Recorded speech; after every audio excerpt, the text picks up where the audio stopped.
The following audio may contain the personal testimonials of some OPTAVIA coaches or clients of OPTAVIA. The results relayed in these messages are based on the unique experiences of the participants, and we cannot guarantee like or similar outcomes.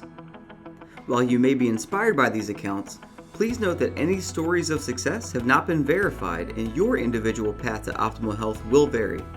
As always, it is our recommendation that you consult with a healthcare provider before starting a weight loss program. Yours in health, the OPTAVIA team.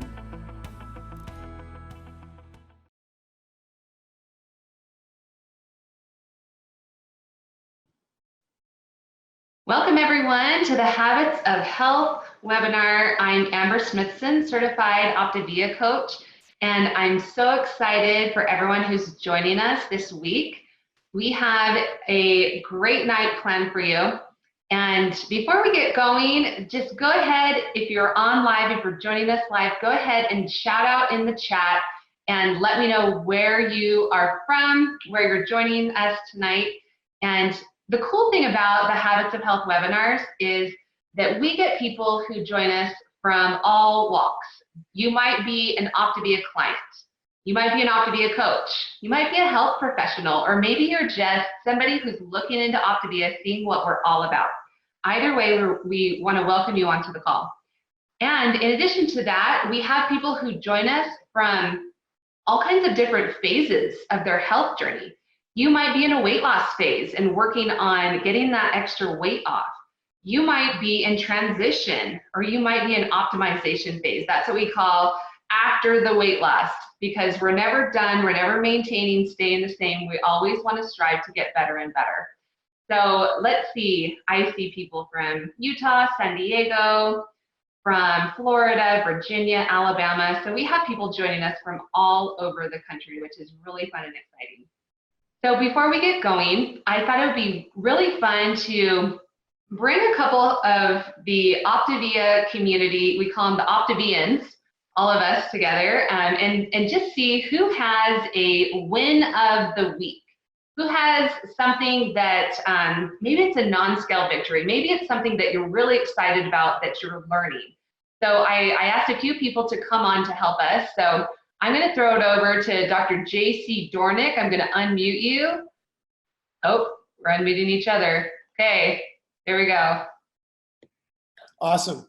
Well, what an honor to be here. And I'm so happy that you asked me this question, because I actually lost my weight in that weight loss phase 11 and a half years ago. But 11 and a half years later, I'm on program. And I've got a big, big win, and it has to do with my mind. You know, I'm on program. I've actually committed to being like perfect on program, like, you know, the difference between 99% and 100%. So I'm 100% on program. And one of the biggest things that I notice is that my mind is clear. You know, talk about a non-scale victory. I mean, besides the fact that I feel like I can move things with my mind, results not typical. I actually feel like I'm less agitated. I handle stress and adversity better.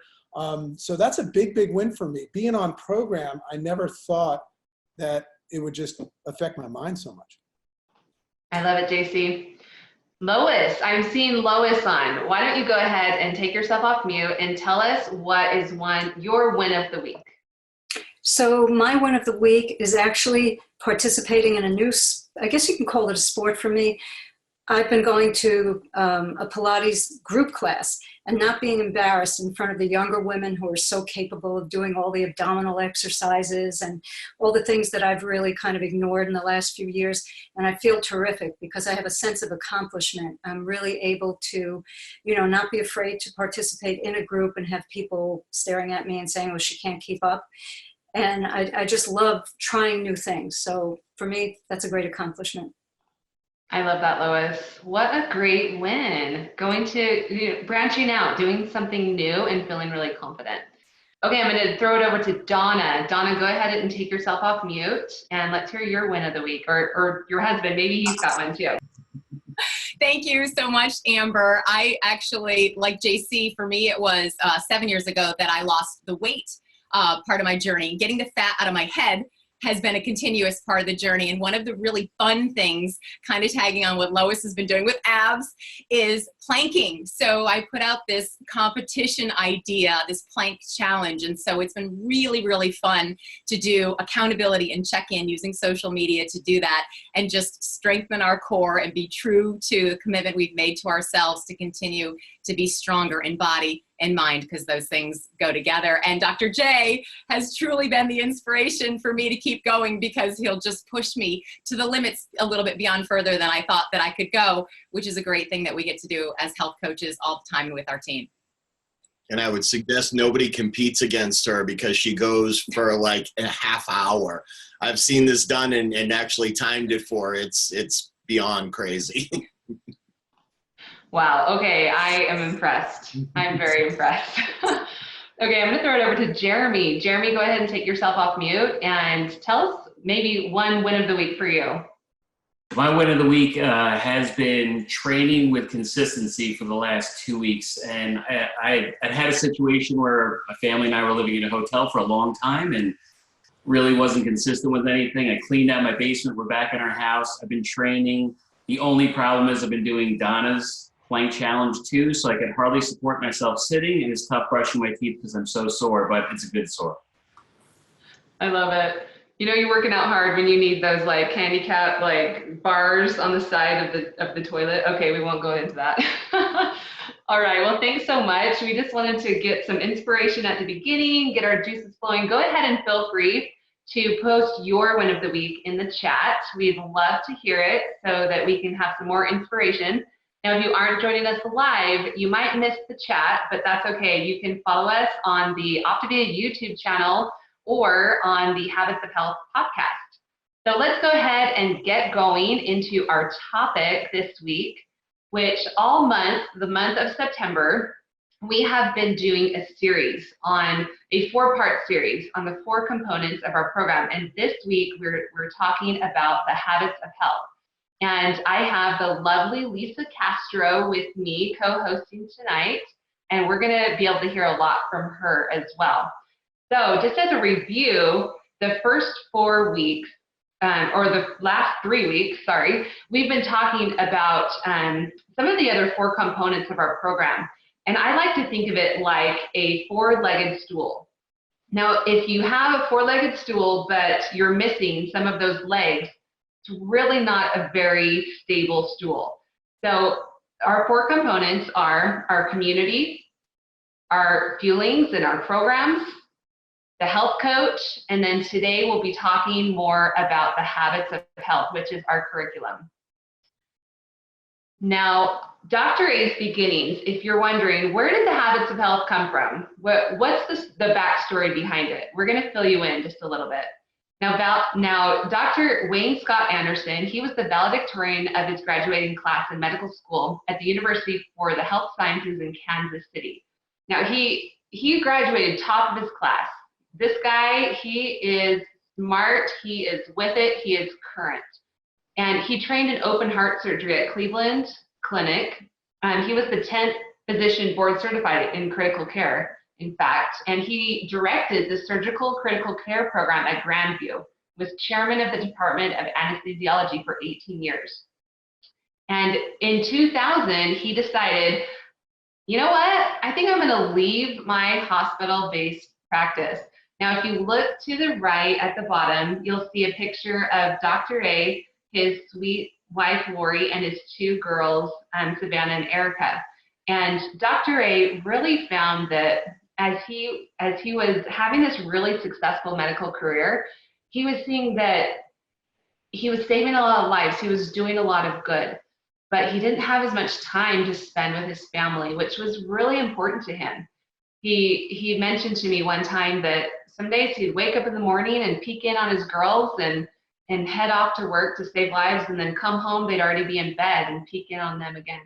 And he wanted something more in his own personal life and also professionally. He wanted to really be able to make that difference for people in their health before they came in, before they were at those critical health levels and needed their life saved. And he did a great job of that, but he wanted to move upstream just a little bit more. He wanted to help people to create that health. So I'm going to throw it over to Lisa to tell us a little bit more the story after that. Oh yeah, I've been around for 15 years, changing my health. And I remember in the beginning, it was a way to lose weight and create some healthier habits. But boy, has it transformed over time, because Dr. A, he's the co-founder of our company, and he is on a mission to help our country create health, not just react to disease. He's impacted over 1 million lives. And it's amazing how our company's in the top trustworthy companies reported in Forbes magazine in more than one year. And then he's the author of the books, Dr. A's Habits of Health. And that didn't come around until 5 years after I started my journey. And that's because all the things he was learning along the way, and supporting clients and supporting coaches, and coaches supporting clients, and all the things we learned and gained from that, and all the research he did, and the people and experts he gathered around him. It took him, I think, about 4 years to write the book. It's been around for 10, getting ready to do the version 2.0. I can't wait. But I remember saying to him across from dinner one night, I said, and we can help people do the program, but what usually stands in the way is their healthy mind. And he said, just wait, Lisa. And that was before the book came out. And then once the book came out, I said, yeah, there's got to be a way that we could share this book that people will actually embrace it more than they are. And he wrote Living a Longer, Healthier Life. And inside it, it's a workbook of saying all the things that you can do to create goals, one building on top of another that builds on top of another. So by the time you're done with the book, you've got so many habits in your life that you would have never guessed that you would be doing. I'm one of those people. Actually, my story's in the book of Dr. A's Habits of Health, and the book called Discover Your Optimal Health. That's just kind of a transaction, a piece where Dr. A's trying to help people transition between where they are and understanding why they'd want to change based on what they want in their lives. I had no idea what I could have in my life. I thought that my life was as good as it was going to get. I'd gone through some major health issues, starting with a mild stroke at 30 years old. And over the next 12 years, my health just went downhill from there in a very, very dramatic way. And by the time I woke up one morning on my 43rd birthday, after being diagnosed with a major illness, my sister-in-law showed up. And I just announced to myself, I give up. I'm going to be overweight, unhealthy, and unhappy for the rest of my life. And I was going to start taking this medication that I just refused to. And I thought, I don't have a choice anymore. But I did. I chose to start working on my nutrition, my weight, and then pretty soon my physical health, then my sleep. I got to exercise for the first time in so long. And then the last part where I said, Dr. A, please work on the healthy mind. I was actually referring to myself as well. And the emotional baggage that dropped as my life was gained was amazing. And so I just really want you guys to embrace all 4 components, because it started with weight loss. It started with an eating plan. It started with, implementing habits of health. And it started putting myself in a community of like-minded people. And then being able to use the eating plans that are so beneficial while doing all of it, and doing it together, integrating it. That's the powerful piece. And now the life where I struggled to even get out of bed with such great fatigue and so much pain is now filled with so much joy. And it is a joy to get out of bed and get to say, what am I going to do today? Because there's so many things. I do everything from I've jumped out of an airplane, I rappelled down cliffs in Cancun, I snorkeled with a super pod of wild dolphins in Maui, or I'll just go on a new walk with a friend. I just met a new friend today and took me to a new adventure. We did a 3-mile walk, and it was just wonderful. What is it in your life that you'd like to see? What are you willing to do to get there? I love that, Lisa. I have to say, results not typical. Not everyone's going to jump out of an airplane. No. I love it. I love your story. And one thing that I can say about the habits of health, out of the 4 components, and the funny thing is whenever I talk about the 4 components, I will typically say, okay, the habits of health, that's the most important piece. And then I'll be like, wait, the health coach, that's the most important piece. And I'll be like, no, the community. Wait, the feelings, it's so important. So I don't know if I can say which one's the most important, but I'll tell you what, similarly to Lisa, I've been around for almost 10 years, but the habits of health had just come out when I joined OPTAVIA. And that was the most exciting thing for me when I read these pages, I read this book, and I said, this is everything that I believe in. This is the community, this is the person, Dr. A, that I want to align myself with. And I want to just share some of the things that Dr. A shares in one of his books that just really hit me.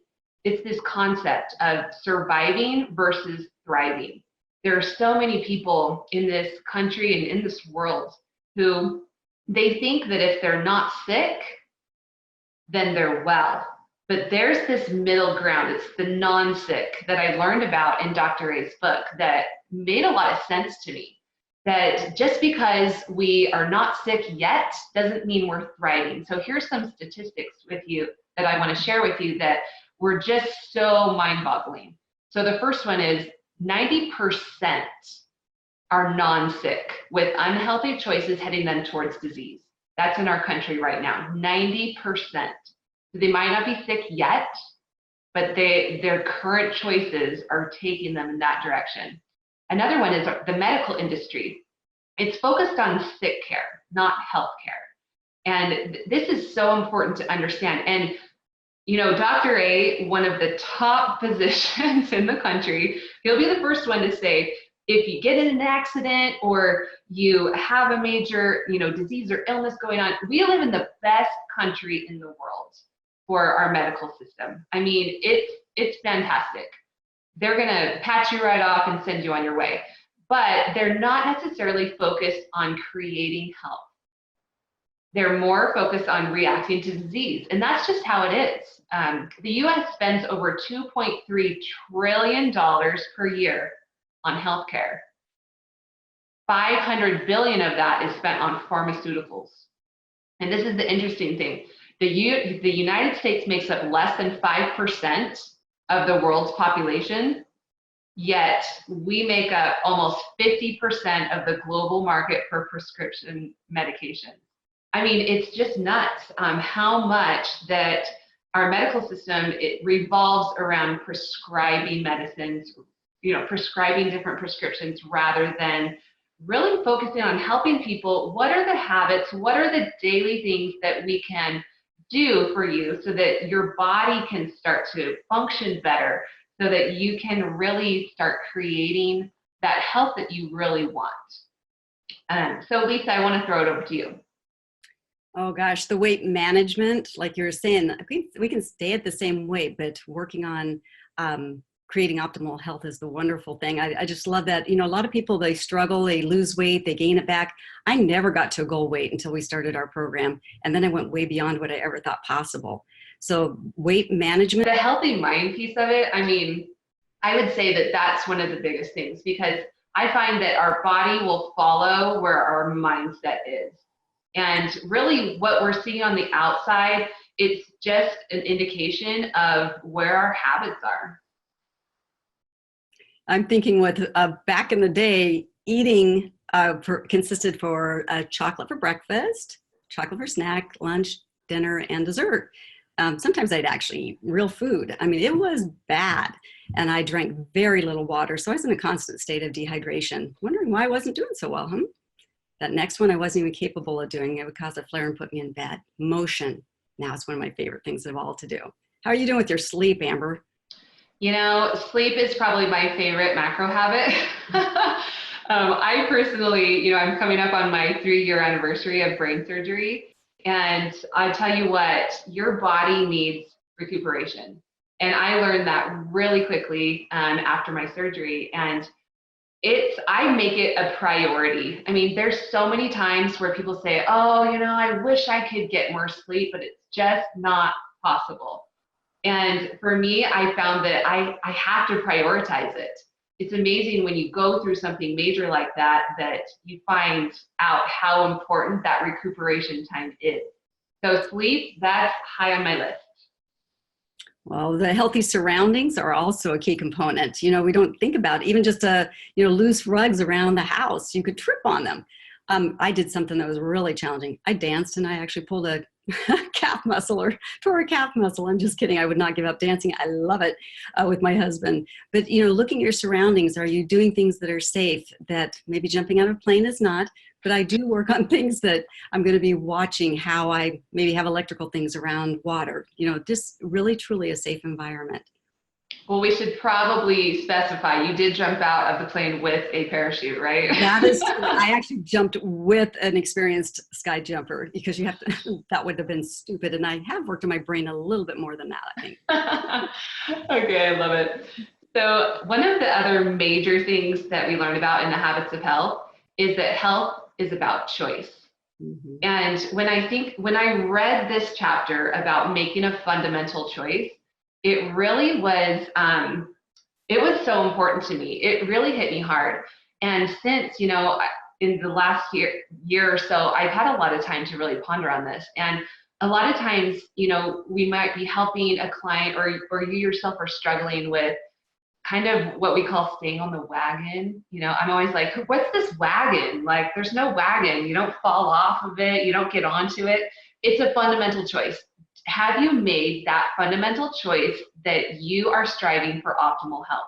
Now, that doesn't mean you're perfect all the time, but it's so amazing to me when you make that fundamental choice, how the other choices are so much more simple. And I'll give you an example. So I am a non-smoker, okay?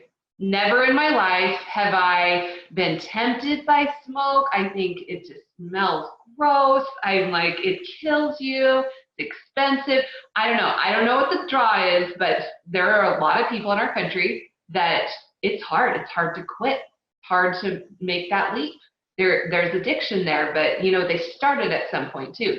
So for me, fundamentally, I'm a non-smoker. I don't go like, oh boy, what if I go to a party this weekend and someone offers me a cigarette? Like, I don't know what's gonna happen. No, like it's not even a question. I've made a choice at a fundamental level, and that's it. Like, discussion is over. Another fundamental choice I can think of in my life is that I am married to my husband, Jared. I'm a married person. I don't go, like, if I see an ad for a dating site, actually I never do because Google's too smart. They have artificial intelligence that knows that I'm married and not looking, or they hear me, I don't know, they do. But if I did, I wouldn't be like, oh my gosh, what if I click on that? What if I find somebody? What if I want to date someone else? Nope, I'm a married person. A fundamental level, I'm married, I'm not looking, I'm not tempted by that because it's a fundamental choice. Now, what do you think would happen if you made a fundamental choice that at that deep level that you were striving for optimal health? How would things be different for you? Would it be so hard to go to that party on the weekend where they're having the cupcakes and fried whatever? Would it really be day in and day out, like making those extra decisions that are like, oh no, what if I do that? Or should I don't know if I have time to exercise, or boy, sleep. It's amazing to me. And really, it's those macro habits of health that we talked about on the previous slide that they support your fundamental choice to be healthy, but that's not the fundamental choice that to exercise or to eat right or to manage your weight. It's really, have I made a decision fundamentally to strive for optimal health? I know in the beginning for me, that wasn't my objective. I remember once I actually transitioned into eating more whole foods, guess what the first whole food I ate? M&Ms. And over time, I'll tell you, every once in a while I have a chocolate treat, but it's going to be the good stuff, and I'm going to be making a choice to do it, not out of guilt, not out of emotion, but out of enjoyment by choice. And so, I remember saying, I can't stay away from chocolate. I can't do this. I can't. And we put these self-limiting beliefs, but if we focus on what our vision, our goal, our primary choice, or who we are fundamentally and our goals are, then we're going to want to let go of that rock that's holding us down. I jokingly say that's an illustration that Dr. A had done about me, but he changed the gender so you wouldn't know it was me, so I'm telling. So why I can't do it has changed to how can I do it? And now I can do it. And so it's like, why though? So if you keep thinking about what you truly want, you'll overcome some of those things that will limit you. So if you knew you couldn't fail, what would you be doing? Would you drop some of those concepts? Would you let go of those rocks that are drowning you and just swim ashore and go up that path up to that vision and goal and live the life that you truly desired? Is it worth it? Let go of the rock. I love that, Lisa.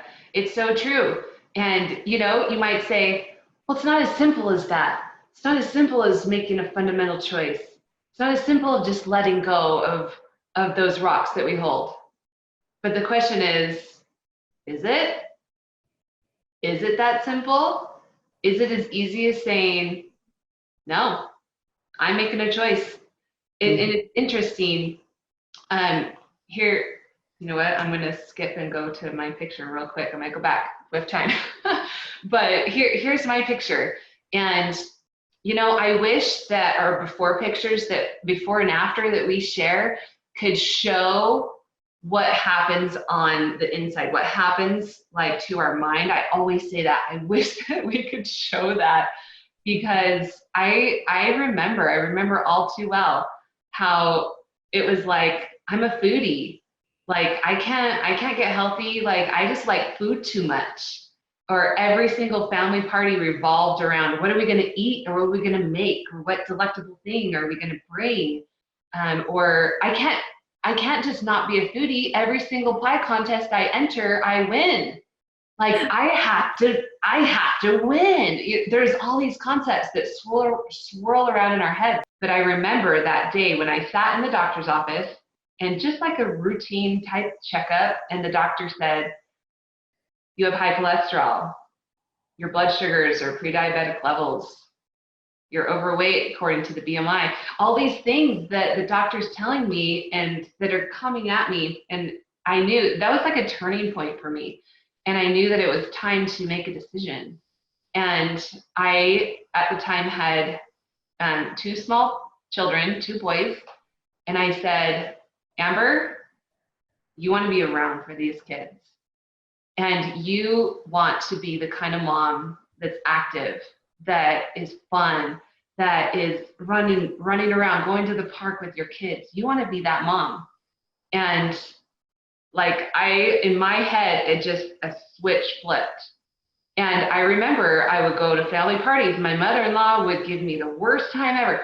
Oh, you're on your diet. You can't eat this. And you can just have a little bit, or, you know, and bless her heart. She's, you know, family. I love her. And in my head, I think I said it out loud too. I was like, are you kidding me? I have to be healthy for my kids. I have to get my cholesterol down. I have to get my blood sugars balanced. Like, I can't even believe that you would offer me that brownie. Like, it was just like, I can't even believe what's happening. Like, it was that level for me, because that day at the doctor, fundamentally, I flipped a switch. And sometimes we have to let a little part of us die. That little part of me that was a foodie, that everything revolved around food and family gatherings and what am I going to make and prizes I'm going to win. I said, that's not as important. That's not as important as being around for my boys. I love the habit loop slide that you had before, because it starts with having that, knowing your choice and your goals and your desires, and then putting a different behavior in place. So when you go to those family gatherings, you go in with a plan. You have preparation. You know what you're going to be eating. You stay away from the buffet table, and you just make those. And over time, they become habits when you change it up. And it's 15 years, and I hear people say, "But it's so hard." You know what? It was a lot harder being unhealthy. It was a lot harder. I might have to be more conscientious to be healthy, but I'll tell you, it is so worth it. And it'll be worth it for everyone here. Stick with it, practice the habits of health. And especially, I love the fact that you guys are on here. Share the video. Let people know about what health could look like, and dig into your books if you haven't already. Write in your book. Make it like a journal for yourself, and share it with your coach. I'm sure they would love to support you on your choices. Awesome, Lisa. Thanks so much for joining me and co-hosting. I love Lisa. She's amazing. We've been friends for many years, and I hope, and I echo what Lisa said, that mindset switch happens when you put that pen to paper, really dig in, start thinking about what's in your head. Just because you think it doesn't make it true. And really taking that time to focus on your goals and your dreams. So thanks so much, everyone, for joining us on the Habits of Health webinar tonight. This audio may have contained the personal testimonials of some OPTAVIA coaches or clients of OPTAVIA. The results relayed in these messages are based on the unique experiences of the participants, and we cannot guarantee like or similar outcomes. While you may be inspired by these accounts, please note that any stories of success have not been verified and your individual path to optimal health will vary. As always, it is our recommendation that you consult with a healthcare provider before starting a weight loss program. Yours in health, the OPTAVIA team.